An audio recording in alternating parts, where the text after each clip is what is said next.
Olá, pessoal! Sejam bem-vindos a mais um podcast Trabalho e Previdência em Pauta. Eu sou Veide Malohane e Flávio Silva Santana, advogados trabalhistas, e hoje nós vamos falar sobre a importância da anotação na carteira de trabalho.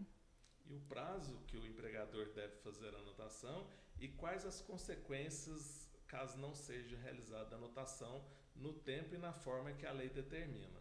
Exatamente. Mas depois da nossa vinheta.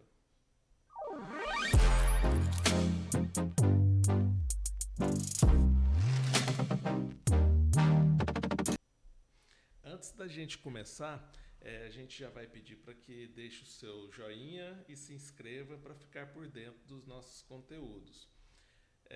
Então, a Lohane vai começar explicando para a gente qual que é o prazo, né, para que o empregador proceda à anotação e se ainda é obrigatória a entrega do documento ou qual documento o empregado deve fornecer ao empregador para fins de anotação. Então, Flávio, o pessoal que está assistindo a gente aí de casa, do trabalho, da faculdade, o prazo que o empregador tem para efetuar a anotação na carteira de trabalho do empregado é de até 5 dias úteis. E caso não seja feito dentro de 5 dias úteis, poderá ser acarretada uma multa, que falaremos em seguida.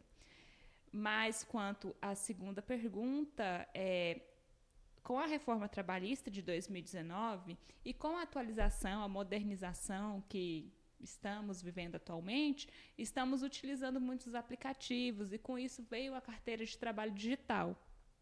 E hoje em dia a apresentação do CPF do empregado equivale à apresentação da carteira de trabalho, ou então a menção de possuir o aplicativo da carteira de trabalho digital. Então, não é necessário mais que o empregado apresente a carteira de trabalho para o empregador. Basta que o empregador tenha o CPF do empregado. O CPF hoje equivale, o número do CPF equivale à entrega do documento físico. Exatamente. Que não existe mais o documento físico. Assim, algumas pessoas ainda têm, mas a regra está sendo utilizada com certeza, assim. Está sendo alterado para tudo para digital. Exatamente. E aí, no caso, a inobservância desse prazo acarreta na multa administrativa, né? Que é de R$3.000. Em caso de residência, essa multa aumenta e é uma multa pesada, né? Exatamente. Então, é interessante tanto o empregado como o empregador se ater a esses detalhes, à questão do prazo, porque além das consequências dentro do contrato de trabalho, pode acontecer ainda consequências, penalidades administrativas, né? Exatamente. E aí, a questão dos contratos de trabalho.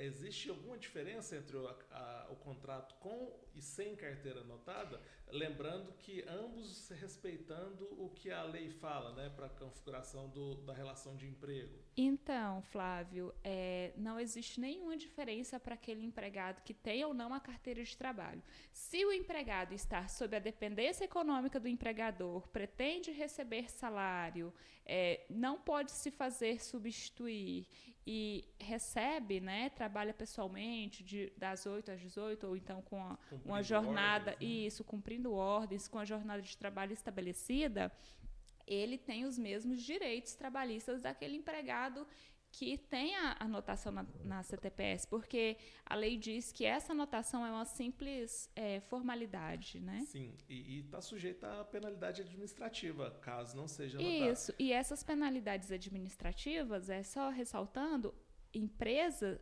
dependendo do porte da empresa, vai mudar o valor da multa. Por exemplo, uma empresa de micro e pequeno porte, a multa é de R$800. Para empresas maiores, a multa é de R$3.000. E no caso de reincidência, tem uma multa de R$600. R$600. Isso. Então,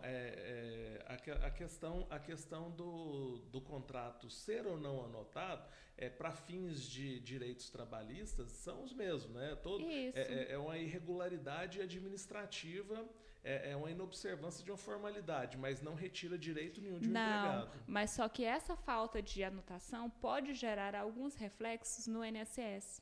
Não, no caso, o empregador, ele deixa de pagar, né, o INSS. Isso, e com isso, às vezes, o empregado possa precisar de um auxílio junto ao INSS, uma comprovação para fins de aposentadoria, vai ter dificuldade nesse sentido. Porque o empregador, quando ele deixa de anotar, ele faz isso para não recolher, né? Para não recolher INSS, FGTS. Exatamente. Tá? Mas então, a importância da anotação da carteira seria, além do tempo para aposentadoria, a questão dos recolhimentos previdenciários, do FGTS, e para dentro do contrato de trabalho não observar a anotação, ela obviamente estará trazendo prejuízo ao empregado, né? Com certeza. E aí seria um caso para o reclamante, no caso o empregado, buscar a Justiça do Trabalho através da reclamação trabalhista e solicitando, requerendo que o juiz declare o contrato de trabalho extinto pela rescisão indireta. Isso. Né?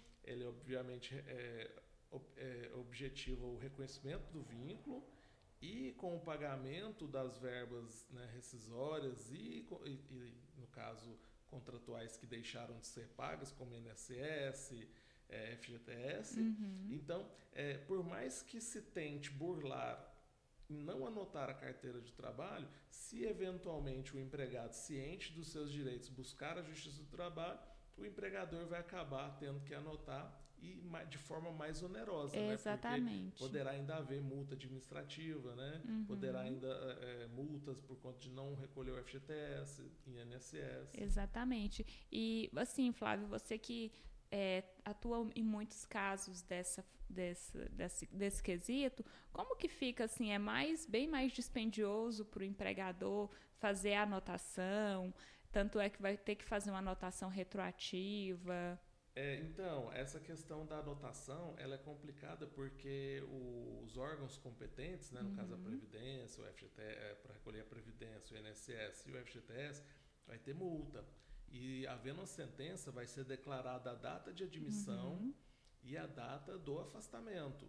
E aí, com isso, por exemplo, se trabalhou 1 ano, fica muito mais caro por conta de multa, juro, correção monetária, né, que vai ter que pagar.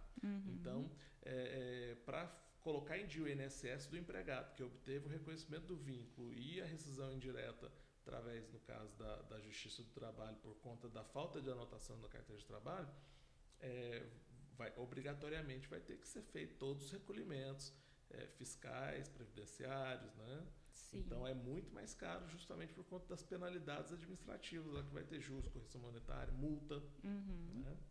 Certo. E ainda mais, hipoteticamente dizendo que o empregado precise de um auxílio da Previdência Social no eventual acidente de trabalho. Como que ficaria essa situação desse empregado?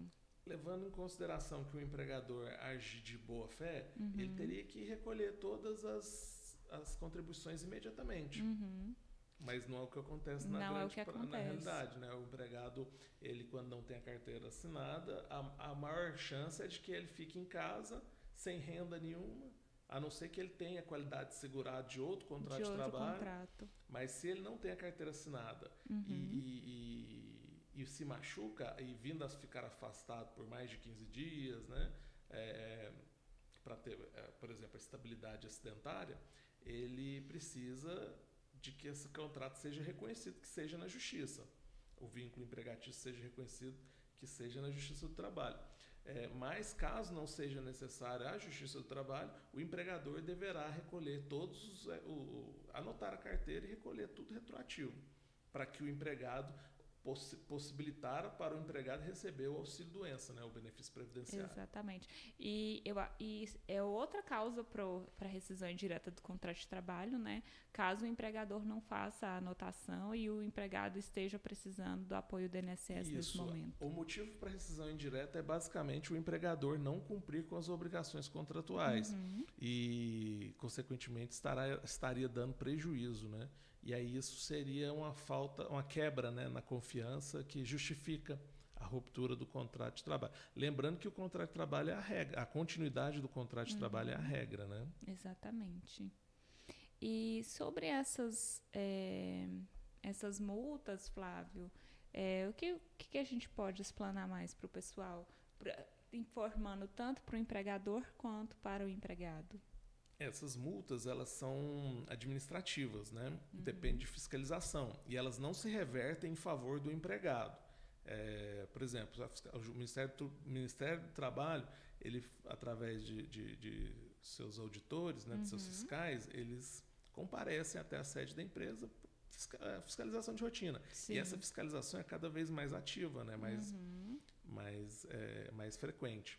E aí, sendo fiscalizada a ausência de anotação na carteira de trabalho, vai ser aplicada a multa, né? E aí, nos termos da lei trabalhista. E aí, como prejuízo, o empregador vai ter essa multa aplicada pelo Ministério do Trabalho e Emprego, vai ter as multas das contribuições dos recolhimentos atrasados, então quer dizer que a não anotação na carteira de trabalho é uma consequência gravíssima, então é muito mais interessante que o empregador faça as anotações, respeite a legislação trabalhista, porque evita problemas maiores e gastos desnecessários. Sim, ainda mais que a rescisão indireta, ela pode atrapalhar a operação da empresa, né? Dependendo da atividade, a empresa, 2, 3 funcionários requerendo rescisão indireta, fica sem empregado. E engraçado que hoje em dia os empregadores preferem correr o risco de não anotar a carteira de trabalho de alguns funcionários, porque às vezes alguns funcionários nem procuram a Justiça do Trabalho, pedem demissão daquele contrato e aí o empregador deixa. Isso, na verdade a própria lei trabalhista já traz uma situação que é a seguinte: qualquer, se não me engano, é o artigo 9º ou 8º, não sei, mas qualquer documento ou qualquer instrumento que tenha por iniciativa desvirtuar ou fraudar a lei trabalhista, ele é nulo. Então, o empregador, às vezes, ele faz um contrato de prestação de serviço, um contrato autônomo, e se esquece que estão presentes ali naquela relação jurídica todos os requisitos para a configuração do empregado. Então, se ficar comprovado, como você disse no início, que ele trabalha com habitualidade, subordinação, onerosidade e pessoalidade, esses 4 requisitos sendo configurados de forma concomitante, ele será considerado empregado e haverá anotação na carteira de trabalho. Então, não adianta se fazer valer por um documento que tenha por intenção fraudar a lei trabalhista.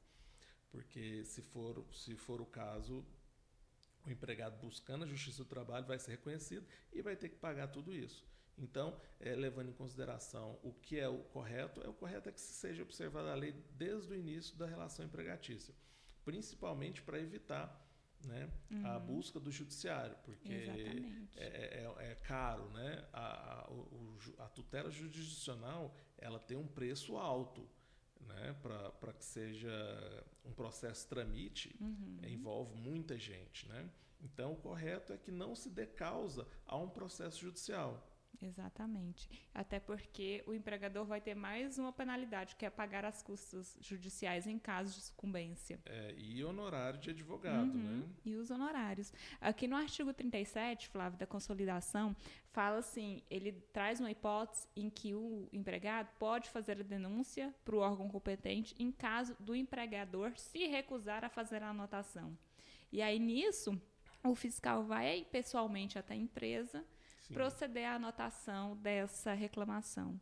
Sim, e isso é cada vez mais frequente, né? Então, tem que se atentar a isso. E justamente porque o contrato de trabalho, ele é bilateral, obrigações e deveres de ambos os lados, né? É claro. Então, mas principalmente deve ser feita a anotação, levando em consideração os direitos sociais e também, como eu disse, evitar a busca do judiciário, né? Porque o judiciário deve ser para coisas mais complexas, não por conta de uma simples formalidade que hoje em dia, com simples clicar no computador, você consegue registrar um empregado em poucos minutos, não justifica meses para proceder à anotação. Isso. Né? Flávio, a CLT ainda fala assim no artigo 29A que o empregador não pode fazer anotações desabonadoras do empregado na CTPS. Sim. E isso me fez recordar de um caso, que inclusive tem um vídeo aqui nas nossas redes, sobre isso. Uma empresa fez uma anotação na carteira de trabalho da funcionária que tinha feito um processo trabalhista. E com isso a empregada recebeu indenização por esse motivo. Sim, assim, acredito eu que um dos motivos que acabaram com o documento físico foi isso, né? Exatamente. Porque não faz nem sentido, né?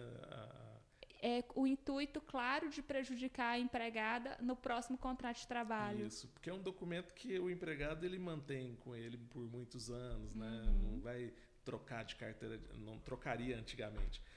Mas agora, com a carteira digital, é impossível ter esse tipo de informação. Né? Ainda mais agora com lei de proteção de dados, né? É tudo sigiloso, então não traz prejuízo. Mas antigamente era caso de dano moral, porque o documento era o documento físico que estava lá anotado o número do processo. Estava nas mãos do empregador. Para a pessoa pesquisar. Né? Nossa, imagina. Mas aí que tá. Veja bem, essa questão. Não pode nada de desabonador. Né? Não podia, né? Agora não vai mais existir isso. Exatamente. Mas de qualquer forma, o interesse do nosso vídeo de hoje, do nosso bate-papo, é deixar bem claro que se o empregador não registrou a carteira de trabalho e o empregado trabalhou naqueles moldes que eu disse, que é considerado empregado, como um empregado de fato, ele tem direito à anotação. Os direitos deles são os mesmos. Exato. De quem tem a carteira assinada. Inclusive, um dos direitos é a anotação da carteira, para fazer constar data de admissão, salário e função. O salário, principalmente, para que ele comprove renda. Sim. E aí consiga um crédito no mercado. Um financiamento imobiliário, por exemplo. Tenha poder de compra. Então, principalmente, é isso, na primeira vista. Depois, né, claro, que ele pode requerer no futuro, caso não seja observado de imediato essa formalidade, ele pode, né, requerer judicialmente o INSS, o FGTS. Sim. Mas, no primeiro momento, é comprovação de renda mesmo, para que ele possa ter poder de compra, né? Possa contratar, né? Adquirir um bem. Né? Exatamente, até porque esse poder de compra do empregado está inteiramente ligado com a dignidade da pessoa humana. É isso, ele precisar de comprar qualquer coisa, ele precisa de comprovação de renda. É claro. Abrir uma conta, né? Então, no primeiro momento, o principal prejuízo do empregado é não comprovação da renda, né? Mas, de qualquer forma, eu acredito que assim, o básico para anotação é uma providência básica, né? Exatamente. Primeira, inclusive, se não for observada essa formalidade dentro do primeiro mês, que eu acho que é um prazo razoável, né? O empregado ele pode, né, requerer, né, na justiça a anotação, se for o caso, ou então deixar de trabalhar. Exatamente. Né? Mas antes, assim, sentar e conversar com o empregador, falar, olha, está acontecendo isso, não é o certo. O ideal é que se peça a anotação. Exatamente. Né? Mas aí depende também do que foi combinado, né? Tem que analisar o que foi combinado. Se não houver os requisitos preenchidos para reconhecimento do vínculo de emprego, não tem que se requerer nada. Não vai ser anotado porque, de fato, não é empregado. Tem que se observar se trabalhou com habitualidade, pessoalidade, onerosidade, né? E subordinação. Então, se faltar um desses requisitos, não tem que anotar a carteira. Então, deixando claro aqui para o pessoal que está assistindo, então, para ter direito à anotação da carteira de trabalho, deve ser reconhecido esses 4 elementos. De forma concomitante. Todos devem estar presentes na relação jurídica ao mesmo tempo. Por exemplo, você contrata uma pessoa para trabalhar na sua casa, um exemplo. E aí ela comparece uma vez na semana. Não tem que se falar em anotação de emprego. Não existe um vínculo de emprego. Não tem que se falar em relação de emprego. Então não teria que anotar a carteira. Outro exemplo, você trabalha com uma pessoa que você tem uma empresa que disponibiliza mão de obra. E essa pessoa ela comparece quando ela quer, ela se dispõe a trabalhar quando ela quer.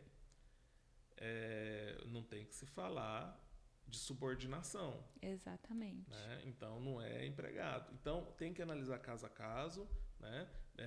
Depender do que foi ajustado e da realidade lá do contrato, no caso de trabalho, né? Uhum. Tem que se avaliar se é uma relação empregatícia ou não. Sendo a relação de emprego, é direito à anotação da carteira. Então, pessoal, fiquem atentos aí para identificar se você está enquadrado nesses 4 requisitos, para entender se você vai ter direito ou não na sua anotação da carteira e, consequentemente, o seu reconhecimento de vínculo empregatício, que é a onerosidade, pessoalidade, subordinação e a habitualidade, que é trabalhar todos os dias para o mesmo empregador.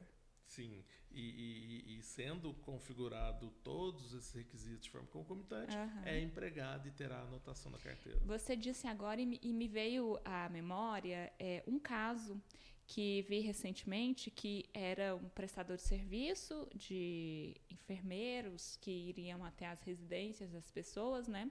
E aí, no processo em questão, a pessoa não conseguiu comprovar um desses requisitos. E aí, a sentença foi de totalmente improcedente. Se faltar um dos requisitos, não é emprego, não é relação de emprego. Então, tem que estar todos concomitantemente presentes. Então, deixando claro para o pessoal, deve haver esses 4 requisitos concomitantemente, como o Flávio disse, senão não vai ser reconhecido a relação empregatícia. Então é isso, né? Acreditamos que explanamos todo o conteúdo, falamos dos requisitos da validade, falamos sobre as consequências da anotação da carteira de trabalho, tanto para o empregado quanto para o empregador. Falamos das multas administrativas que a empresa está sujeita a incorrer se não anotar a carteira de trabalho. Falamos da importância para o empregado junto à Previdência Social sobre a anotação da carteira de trabalho. Sim. Acreditamos que falamos tudo sobre o tema. Então, até o nosso próximo encontro, né? É isso, pessoal. Gostaria de agradecer a presença de todos. Estou gostando muito da interação de vocês aqui no YouTube. E espero que continue conosco. E uma salva de palmas para esse nosso podcast de hoje. Sim.